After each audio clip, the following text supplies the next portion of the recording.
The church for non-believers. High fashion, high drama.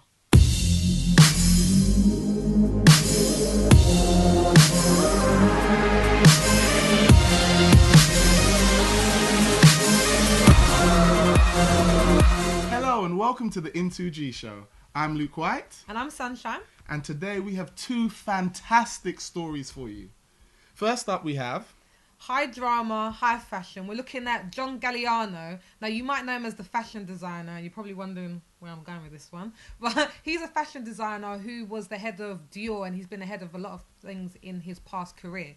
Now, he got into a lot of trouble in 2011 because he made these anti-Jewish remarks, I think 3 times in Paris where he was based. Now, they were along the lines of something about Hitler, something about a certain woman's mother should have been gassed. So they were very, very touchy subjects. And if the woman was Jewish, one of the women he made the comments to wasn't Jewish, but for ones that were, this obviously probably would have been very uncomfortable and something that they wouldn't have liked very much. So at the time in 2011, Luke, what happened was he was sacked from Dior. He was the head of Dior. He was sacked from that job. And then he went to court and he was convicted. But it wasn't really much of a conviction. He was charged, I think, £6,000 to give to Jewish charities. And then for the people that he had insulted, he had to give them €1 each. Wow. I hope a whole euro. Did they spend it all at once? I hope they did. Did they put it in a savings account? I don't know what they did with it, but they got charged €1 each. So now, fast forward 2 years, you think that would be the end of the story, but It's not. Galliano is back. Dun, dun, dun! With a vengeance. With a vengeance. With a hungry money vengeance. He is back to claim $6 million in reparations and lost salary from Dior. He says he was wrongly sacked because even though he had made the comments, which he admits to, he says that he was sick at the time because he was suffering from drug and alcohol addiction, and that wasn't really the real him making the comments. So for him to be sacked due to his sickness is not right. What do you think, Lou? Do you think that he has a claim on the money? Well, firstly, he wasn't sacked for being sick. He was sacked for his statements, okay? Yeah. I don't care what anyone says, what anyone wants to, how they want to sugarcoat what they've done. If you do something wrong, you cannot claim sickness unless he wants to claim criminal insanity. In that case, they should lock him up. I'm quite happy for him to be locked up. I would like to say that I think that drug addiction and alcoholism are a sickness. They are a disease. People suffer from it, and it is ongoing. So to say that it's not a sickness, I don't agree with that because it is. Listen, what I said was claiming sickness as a defense for these horrendous crimes he has committed that I agree with. Is not right. If he really was, so he likes a drink, he likes drugs, it goes with his job. And he doesn't like a Jew. He likes a drink, but not the Jews. Well, that's what I'm saying. He loves this stuff, and now someone's told him, a cleverer person than him has said, look, there's something we can do here. We can have these people because probably they didn't follow the right procedure. They probably didn't go down. Quick. Yeah, the whole disciplinary, stage 1, stage 2, first written warning. He should have come home to his mansion, got a letter. Now, don't be surprised. I do know about all this, okay? Don't ask me how, but I do. How many times have you been fired? He should have come home. He should have come home just the once. He should have come home and found a letter saying, this is your first written warning. Don't do it again. But you can't just add it all together in a bundle and say, okay, on the summary of the case, which is probably what the final letter read something like. Yeah. On summary of offences committed, we have decided that you, John Galliano. John G, can, are no longer needed by us. And I just think that he should have just sucked it up like a big man and just said, boy, I made a mistake. But maybe the problem is, what I find is, in this current society, when people make mistakes, they're gone like that. Do you remember when Kate Moss was found with those pictures with the cocaine and she got dropped from every campaign that she was doing? And then she went to rehab, got them all and more. So we live in a society where if you are going to affect someone's brand image, you're gone, because they're like, brand image means loss of money. We're not losing money. It's cheaper to get rid of you. Yeah. But people are fighting. He's fighting back saying, well, I'm part of the company. Well, I was wrongly dismissed.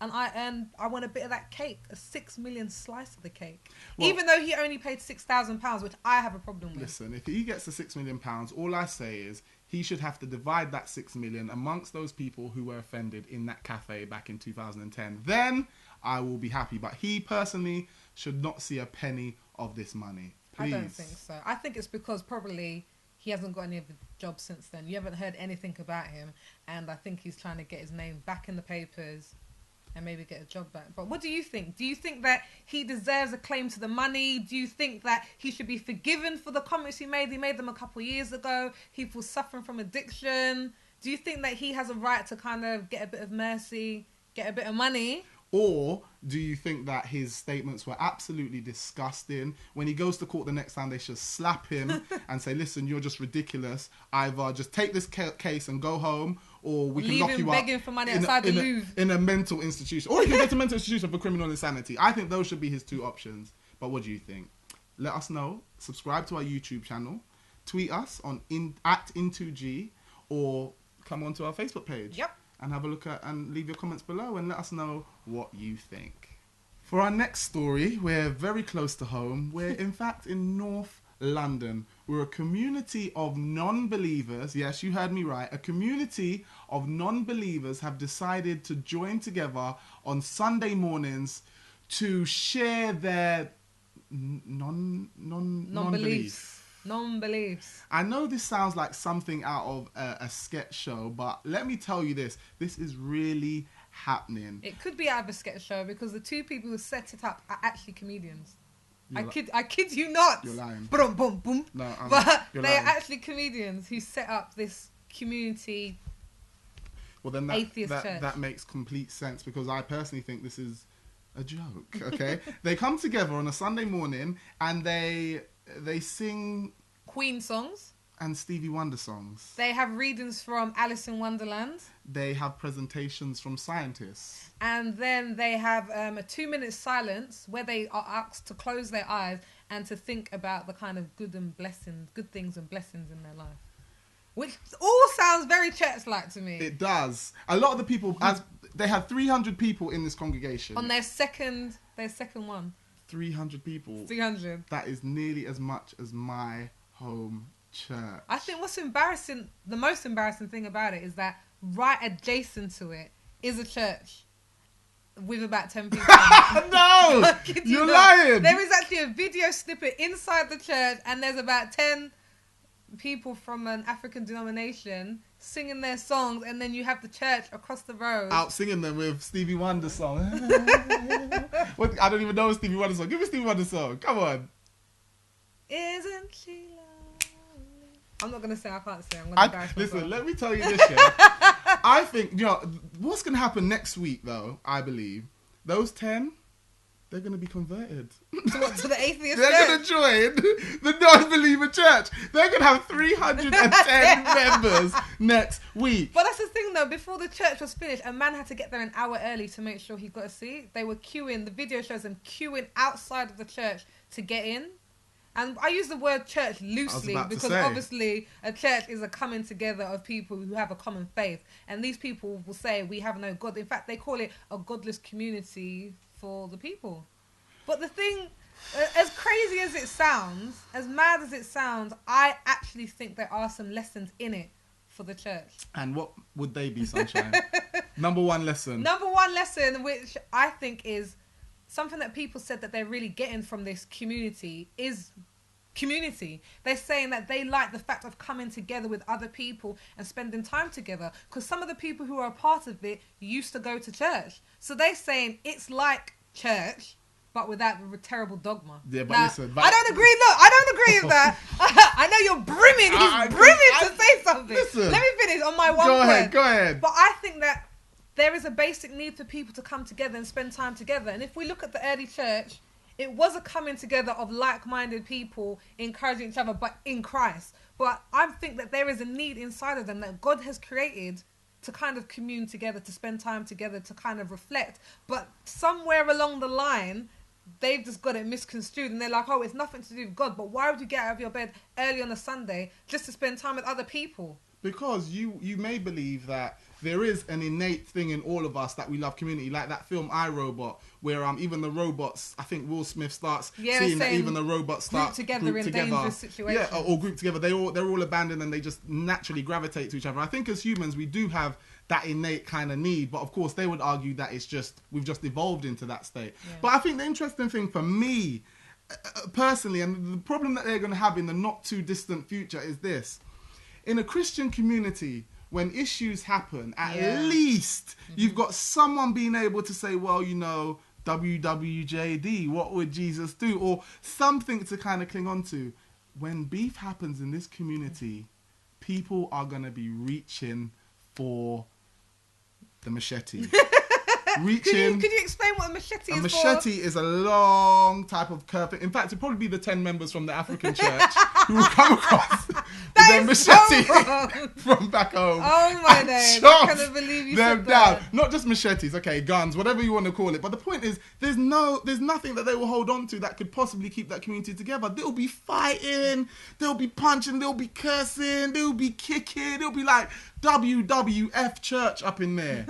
And it'll just be like... For me personally, I have to agree with that. I think this is a fad. I think that people will get bored, they will move on. Or what people have been saying is that they think it could turn into a kind of cult thing with a following. Because whoever is their kind of speaker is getting a lot of attention. He's coming up giving the talks. People are looking to him. Mm-hmm. And people are saying, is this going to be a sort of thing where people are following this one man who has started up this sort of non-religion? But you see, the thing is, I have no problem with if he's talking from a kind of motivational perspective. And I think that even some Christian churches are even verging towards more of a motivational type message, more than an actual scriptural based message. So they actually, dare I say it, there might not be that much difference between an atheist church with a speaker just talking about positivity and being all you can be, and a tele-evangelist or any other pastor in a church who also just talks about being all you can be, realizing your potential. The messages might even cross over. It's just one doesn't claim to be based in Christianity and then doesn't preach a Christian message. It just, from the get-go, it just doesn't claim to be Christian. I don't know, because I think maybe you're talking about maybe the methods might be the same in the sense that they're coming together. And the message. But I don't know, because it's all good to preach about, you know, encourage yourself, get along, because I think their motto is encourage each other, help each other, something along those lines. But when you come to like the real issues, you can't. They want the goodness of church, the happy things, without the kind of things that they need to change. They want to experience all of the community and the love and the enjoyment of singing and all the worship stuff that people love. We love praise and worship in our churches, but then they don't want any of the, do you know what, maybe what you're doing isn't really edifying you in your life and isn't really helping your brother. They don't seem to want that. They just want the feel good about stuff. Yourself. And that, maybe that can only go so far. And when tough times come, what are they going to rely on? As I said, WWF. That's what it's going to be. Not that sort of tough times. I mean, like, someone in their family is sick and they're in hurting and they're in pain and they come to this community. What is the community going to offer them? Well, they're going to make sure they tell them that, well, they're just dead. There's no afterlife. There's no nothing. So that's the reality of what they're going to learn. It's true. And, you know, it reminds me of the film Inconvenient Truth. I don't know if you've seen it. It's a Ricky Gervais film. Literally, he makes up religion in this film. And basically, his grandma's about to die, or his mother, I think it's his grandma. And because she's about to die and she's scared because they believe no one can tell a lie in this world. And she believes that because she's going to die, she's going into nothingness. Because that's what they believe. And he basically says, no, you're going to be with a higher creator. And you're going to be with angels. And And he basically paints it that Christian belief is all a manufactured lie. So probably they think that they're actually freeing people from the misconceptions that they have. But what do you think? Let us know. Have you seen Inconvenient Truth? Maybe I think it's the invention of lying. Ooh. You're right. It's the invention of lying.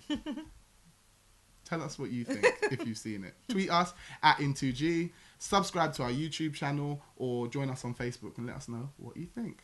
I'm Luke White. And I'm Sunshine. And we're encouraging you to live a better life.